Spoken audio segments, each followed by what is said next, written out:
Hello friends, welcome to Pahadi Boy Classes. Shakarganj बाबा फरीद जीवनी ਲੇਖ ਅਵਤਾਰ ਸਿੰਘ ਆਜ਼ਾਦ ਦੀ ਰਚਨਾ ਹੈ। ਇਸ ਵਿੱਚ ਲੇਖਕ ਨੇ ਬਾਬਾ ਫਰੀਦ ਦੇ ਜੀਵਨ, ਜ਼ੁਹਦ ਅਤੇ ਵਿਚਾਰਾਂ ਬਾਰੇ ਜਾਣਕਾਰੀ ਦਿੱਤੀ ਹੈ। ਬਾਬਾ ਫਰੀਦ ਜੀ ਪੰਜਾਬ ਦੇ ਪ੍ਰਸਿੱਧ ਸੂਫੀ ਹੋਏ ਹਨ। ਆਪ ਦਾ ਜਨਮ 1173 ਈਸਵੀ ਵਿੱਚ ਪਿਤਾ ਜਮਾਲੁਦੀਨ ਦੇ ਘਰ ਮਾਤਾ ਮਰੀਮ ਦੀ ਕੁੱਖੋਂ ਪਿੰਡ ਖੋਤਵਾਲ, ਜ਼ਿਲ੍ਹਾ ਮੁਲਤਾਨ ਵਿੱਚ ਹੋਇਆ। ਆਪ ਦਾ ਪਰਿਵਾਰਕ ਪਿਛੋਕੜ ਹਜ਼ਰਤ ਉਮਰ ਤੇ ਅਫਗਾਨਿਸਤਾਨ ਦੇ ਪ੍ਰਸਿੱਧ ਬਾਦਸ਼ਾਹ ਫਰੁਖਸ਼ਾਹ ਨਾਲ ਜੁੜਦਾ ਹੈ। ਚੰਗੇਜ਼ ਖਾਨ ਦੇ ਹਮਲੇ ਪਿੱਛੋਂ ਆਪ ਦੇ ਪਰਿਵਾਰ ਉੱਤੇ ਦੁੱਖਾਂ ਦੇ ਪਹਾੜ ਟੁੱਟੇ ਤੇ ਆਪ ਦੇ ਦਾਦਾ ਜੀ ਸ਼ੇਖ ਮੁਹੰਮਦ ਸ਼ਈਬ ਹਿੰਦੁਸਤਾਨ ਆ ਗਏ। ਜਦੋਂ ਫਰੀਦ ਜੀ ਨੇ ਹੋਸ਼ ਸੰਭਾਲੀ ਤਾਂ ਉਹ ਫਕੀਰੀ ਦੀ ਉਸ ਮੰਜ਼ਿਲ ਉੱਤੇ ਪਹੁੰਚ ਚੁੱਕੇ ਸਨ ਜਿੱਥੇ ਕੋਈ ਵਿਰਲੇ ਹੀ ਪਹੁੰਚਦੇ ਹਨ। ਬਾਲ ਉਮਰ ਵਿੱਚ ਆਪ ਨੇ ਇੱਕ ਮੁੱਲਾ ਤੋਂ ਕੁਰਾਨ ਪੜ੍ਹਿਆ ਤੇ ਜ਼ਬਾਨੀ ਯਾਦ ਕਰ ਲਿਆ। ਇਸ ਤੋਂ ਪਿੱਛੋਂ ਉਹ ਮੌਲਾਨਾ ਮਿਨਹਾਜ਼ੁਦੀਨ ਦੇ ਮੁਰੀਦ ਬਣ ਗਏ, ਜਿਨ੍ਹਾਂ ਤੋਂ ਆਪ ਨੇ ਦੀਨ ਤੇ ਸ਼ਰਅ ਦੀਆਂ ਹੋਰ ਜ਼ਰੂਰੀ ਕਿਤਾਬਾਂ ਪੜ੍ਹੀਆਂ। ਫਰੀਦ ਜੀ ਉਦੋਂ 18 ਸਾਲਾਂ ਦੇ ਸੋਹਣੇ ਛੈਲ ਗੱਭਰੂ ਸਨ ਜਦੋਂ ਉਨ੍ਹਾਂ ਕੁਤਬੁਦੀਨ ਬਖਤਿਆਰ ਕਾਕੀ ਜੀ ਨੂੰ ਆਪਣਾ ਮੁਰਸ਼ਦ ਧਾਰਨ ਕੀਤਾ। ਫਿਰ ਆਪ ਰੂਹਾਨੀ ਪੁਸਤਕਾਂ ਦਾ ਡੂੰਘਾ ਅਧਿਐਨ ਕਰਨ ਲਈ ਮੁਲਤਾਨ, ਕੰਧਾਰ ਤੇ ਬਗਦਾਦ ਆਦਿ ਸੂਫੀਆਂ ਦੇ ਗੜ੍ਹਾਂ ਦੀ ਯਾਤਰਾ ਕਰਨ ਲਈ ਚਲੇ ਗਏ। ਇਹਨਾਂ ਥਾਵਾਂ ਤੇ ਆਪ ਨੇ ਉੱਚ ਕੋਟੀ ਦੇ ਸੂਫੀ ਬਜ਼ੁਰਗਾਂ ਦੀ ਸੰਗਤ ਵਿੱਚ ਰਹਿ ਕੇ ਸੂਫੀ ਗਿਆਨ ਪ੍ਰਾਪਤ ਕੀਤਾ। ਫਿਰ ਆਪ ਇਰਾਕ, ਖੁਰਾਸਾਨ ਤੇ ਮੱਕੇ ਦੀ ਯਾਤਰਾ ਕਰਨ ਪਿੱਛੋਂ ਪੀਰ ਜੀ ਕੋਲ ਦਿੱਲੀ ਆ ਟਿਕੇ। ਇੱਥੇ ਖਵਾਜਾ ਸਾਹਿਬ ਨੇ ਉਨ੍ਹਾਂ ਨੂੰ ਇੱਕ ਵੱਖਰਾ ਹੁਜਰਾ ਦੇ ਦਿੱਤਾ ਜਿੱਥੇ ਆਪ ਨੇ ਕਰੜੀ ਸਾਧਨਾ ਕੀਤੀ। ਉਹ ਸਵੇਰੇ ਤੜਕੇ ਉੱਠ ਕੇ ਨਮਾਜ਼ ਪੜ੍ਹਨ ਮਗਰੋਂ ਪੂਰੀ ਬਕਾਇਦਗੀ ਨਾਲ ਕੁਰਾਨ ਦੀ ਤਲਾਵਤ ਪਾਠ ਕਰਦੇ। ਫਿਰ ਉਹ ਖਾਣ ਪੀਣ ਤੇ ਪਹਿਨਣ ਵੱਲੋਂ ਬੇਪਰਵਾਹ ਹੋ ਕੇ ਹੁਜਰੇ ਅੰਦਰ ਹੀ ਰਿਆਜ਼ਤ ਭਗਤੀ ਵਿੱਚ ਰੁੱਝ ਜਾਂਦੇ ਜਾਂ ਜੰਗਲ ਵਿੱਚ ਜਾ ਕੇ ਮਾਲਕ ਦੀ ਯਾਦ ਵਿੱਚ ਲੀਨ ਹੋ ਜਾਂਦੇ। ਉਹ ਕਈ ਦਿਨ ਰੋਜ਼ੇ ਰੱਖਦੇ ਤੇ ਡਾਢੀ ਭੁੱਖ ਲੱਗਣ ਤੇ ਜੰਗਲੀ ਰੁੱਖਾਂ ਦੇ ਫਲ ਪੱਤੇ ਖਾ ਕੇ ਪਾਣੀ ਦਾ ਘੁੱਟ ਪੀ ਲੈਂਦੇ। ਭੁੱਖ ਨੂੰ ਵੱਧ ਤੋਂ ਵੱਧ ਘਟਾਉਣ ਲਈ ਉਹ ਆਪਣੇ ਕੋਲ ਕਾਠ ਦੀ ਇੱਕ ਰੋਟੀ ਰੱਖਦੇ ਸਨ, ਜਿਸ ਬਾਰੇ ਉਨ੍ਹਾਂ ਫਰਮਾਇਆ ਹੈ, ਫਰੀਦਾ ਰੋਟੀ ਮੇਰੀ ਕਾਠ ਕੀ, ਲਾਵਣ ਮੇਰੀ ਭੁੱਖ, ਜਿਨ੍ਹਾਂ ਖਾਦੀ ਚੋਪੜੀ ਕਣੇ ਸਹਿਣਗੇ ਦੁੱਖ।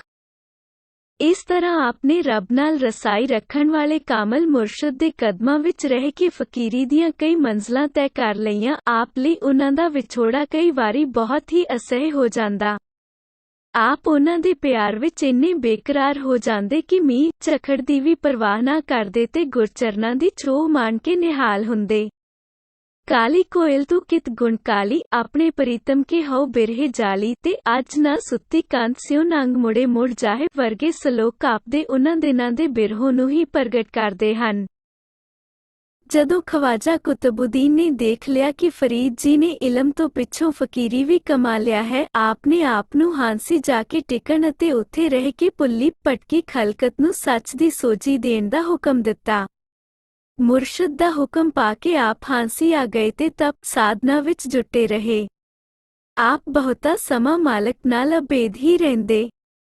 633 ਤੋਂ 34 ਹਿਜਰੀ ਅਰਥਾਤ 1237 ਤੋਂ 38 ਵਿੱਚ ਖਵਾਜਾ ਕੁਤਬੁਦੀਨ ਦੇ ਚਲਾਣੇ ਮਗਰੋਂ ਆਪ ਦਿੱਲੀ ਆ ਗਏ ਤੇ ਸੂਫੀਆਂ ਦੀ ਮਜਲਿਸ ਨੇ ਮੁਰਸ਼ਦ ਦੀ ਆਗਿਆ ਅਨੁਸਾਰ ਆਪ ਨੂੰ ਉਨ੍ਹਾਂ ਦਾ ਗੱਦੀ ਨਸ਼ੀਨ ਥਾਪ ਦਿੱਤਾ। ਹੁਣ ਚੁਫੇਰਿਓਂ ਲੁਕਾਈ ਆਪ ਦੇ ਦਰਸ਼ਨਾਂ ਲਈ ਆਉਣ ਲੱਗੀ। ਇਸ ਬੇਪਨਾਹ ਆਵਾਜਾਈ ਨੇ ਆਪ ਦਾ ਮਨ ਉਦਾਸ ਕਰ ਦਿੱਤਾ ਤੇ ਆਪ ਇਕਾਂਤ ਦਾ ਆਨੰਦ ਲੈਣ ਲਈ ਹਾਂਸੀ ਚਲੇ ਗਏ, ਪਰ ਦਰਸ਼ਨ ਅਭਿਲਾਸ਼ੀਆਂ ਨੇ ਇੱਥੇ ਵੀ ਆਪ ਨੂੰ ਗੋਸ਼ਾ ਨਸ਼ੀਨ ਨਾ ਹੋਣ ਦਿੱਤਾ। ਆਪ ਕਿਸੇ ਅਜਿਹੇ ਸਥਾਨ ਦੀ ਭਾਲ ਵਿੱਚ ਨਿਕਲ ਤੁਰੇ ਜਿੱਥੇ ਮਨੁੱਖਾਂ ਦਾ ਸ਼ੋਰ ਕਕਾਰਾ ਉਨ੍ਹਾਂ ਨੂੰ ਤੰਗ ਨਾ ਕਰੇ। ਸਤਲੁਜ, ਬਿਆਸ ਲੰਘ ਕੇ ਆਪ ਗੰਜੀਬਾਰ ਦੇ ਗੈਰ ਆਬਾਦ ਇਲਾਕੇ ਵਿੱਚ ਪਹੁੰਚੇ, ਜਿੱਥੇ ਆਪ ਨੂੰ ਅਜੋਦਨ ਨਾਂ ਦਾ ਕਰੀਰਾਂ ਦਾ ਜੰਗਲ ਪਸੰਦ ਆਇਆ, ਪਰ ਸੰਤ ਜਿੱਥੇ ਵੀ ਚਲੇ ਜਾਣ ਉਹ ਥਾਂ ਸੁਹਾਵਾ ਹੋ ਜਾਂਦਾ ਹੈ। ਸ਼ੇਖ ਫਰੀਦ ਜੀ ਦੇ ਉੱਥੇ ਆਉਣ ਨਾਲ ਜੰਗਲ ਵਿੱਚ ਮੰਗਲ ਹੋ ਗਿਆ ਤੇ ਇਸ ਥਾਂ ਦਾ ਨਾਂ ਪਾਕਪਟਨ ਪ੍ਰਸਿੱਧ ਹੋ ਗਿਆ। ਫਰੀਦ ਜੀ ਮਿੱਠਤ ਤੇ ਨਿਮਰਤਾ ਦੇ ਪੁਤਲੇ ਸਨ। ਉਨ੍ਹਾਂ ਦੀ ਮਿੱਠੀ ਸ਼ਖਸੀਅਤ ਤੇ ਮਧੁਰ ਬਚਨਾਂ ਕਰਕੇ ਲੋਕ ਉਨ੍ਹਾਂ ਨੂੰ ਹੁਣ ਤੱਕ शकरगंज ਸ਼ੰਕਰ ਦਾ ਭੰਡਾਰ ਆਖਦੇ ਹਨ। ਆਪ ਫਰਮਾਉਂਦੇ ਹਨ, ਇੱਕ ਫਿੱਕਾ ਨਾ ਗਾਲਾਏ ਸਭਨਾ ਮੈਂ ਸੱਚਾ ਤਣੀ ਹਿਉ ਨਾ ਕੋਈ ਠਾਹੇ, ਮਾਣਕ ਸਭ ਅਮੋਲ ਵੇ। ਰੱਬ ਦੇ ਇਸ ਪਿਆਰੇ ਨੂੰ ਰੱਬ ਦਾ ਨਾਂ ਸ਼ੱਕਰ, ਖੰਡ, ਮਿਸ਼ਰੀ, ਗੁੜ, ਮਾਖਿਓਂ ਤੇ ਮਾਝੇ ਦੁੱਧ ਦੀ ਮਿਠਾਸ ਨਾਲੋਂ ਵੀ ਕਈ ਗੁਣਾ ਵੱਧ ਮਿੱਠਾ ਪ੍ਰਤੀਤ ਹੁੰਦਾ ਹੈ। ਇਸੇ ਆਪਣੇ ਪਿਆਰੇ ਨੂੰ ਇੱਕ ਪਲ ਲਈ ਵੀ ਨਹੀਂ ਸਨ ਵਿਸਾਰਦੇ ਅਤੇ ਜ਼ੁਹਦ ਤੇ ਰਿਆਜ਼ ਵਿੱਚ ਪਿੰਜਰ ਬਣ ਕੇ ਵੀ ਉਸ ਨੂੰ ਪੁਕਾਰਦੇ ਹਨ। ਕਾਗਾ ਕਰੰਗ ਟਡੋਲਿਆ, ਸਗਲਾ ਖਾਇਆ ਮਾਸ, ਇਹ ਦੋਈ ਨੈਣਾ ਮਤ ਚੋਹ ਪਿਰੂ ਦੇਖਣ ਦੀ ਆਸ। ਇਹ ਸਲੋਕ ਉਹਨਾਂ ਦੀ ਉਸ ਅਵਸਥਾ ਦਾ ਪਤਾ ਦਿੰਦੇ ਹਨ ਜਦੋਂ ਉਹ ਅਜੇ ਹਕੀਕਤ ਵਿੱਚ ਵਿਲੀਨ ਨਹੀਂ ਸਨ ਹੋਏ ਤੇ ਪਿਆਰੇ ਦੇ ਦਰਸ਼ਨਾਂ ਦੀ ਚਾਹ ਉਹਨਾਂ ਨੂੰ ਵੱਧ ਤੋਂ ਵੱਧ ਸਾਧਨਾ ਲਈ ਪ੍ਰੇਰਿਤ ਕਰਦੀ ਸੀ। ਫਿਰ ਜਦੋਂ ਉਹ ਜੋਤੀ ਸਰੂਪ ਨਾਲ ਇਕਮਿਕ ਹੋ ਗਏ ਤਾਂ ਉਹ ਫਰਮਾਉਣ ਲੱਗੇ, ਫਰੀਦਾ ਜੰਗਲੂ ਜੰਗਲੂ ਕਿਆ ਪਵੇ, ਵਣੀ ਕੰਡਾ ਮੋੜੇ ਹੀ, ਵਸੀ ਰੱਬ ਹਿਆਲੀਏ, ਜੰਗਲੂ ਕਿਆ ਢੂੰਡੇ ਹੀ। ਆਪ ਦੀ ਅਜਿਹੀ ਸ਼ੁਭ ਗੁਣਾ ਭਰਪੂਰ ਸ਼ਖਸੀਅਤ ਕਾਰਨ ਹੀ ਲੱਖਾਂ ਹਿੰਦੂ ਮੁਸਲਮਾਨ ਉਹਨਾਂ ਦੇ ਚਰਨਾਂ ਦੇ ਭੌਰੇ ਬਣ ਗਏ ਤੇ ਅਜੇ ਤੱਕ ਪੰਜਾਬੀ ਲੋਕ ਉਹਨਾਂ ਦਾ ਮਾਣ ਸਤਿਕਾਰ ਕਰਦੇ ਹੋਏ ਉਹਨਾਂ ਦੇ ਸਲੋਕ ਪੜ੍ਹ ਕੇ ਆਪਣਾ ਮਨ ਠਾਰਦੇ ਹਨ। ਆਪ ਜੀ ਦਾ ਦੇਹਾਂਤ 1266 ਈਸਵੀ ਵਿੱਚ ਪਾਕਪਟਨ ਵਿਖੇ ਹੋਇਆ। ਇੱਥੇ ਹੀ ਆਪ ਦਾ ਮਜ਼ਾਰ ਹੈ ਜਿਸ ਦੇ ਦਰਸ਼ਨਾਂ ਲਈ ਹਿੰਦੂ, ਸਿੱਖ ਤੇ ਮੁਸਲਮਾਨ ਸਭ ਉੱਥੇ ਜਾਂਦੇ ਹਨ।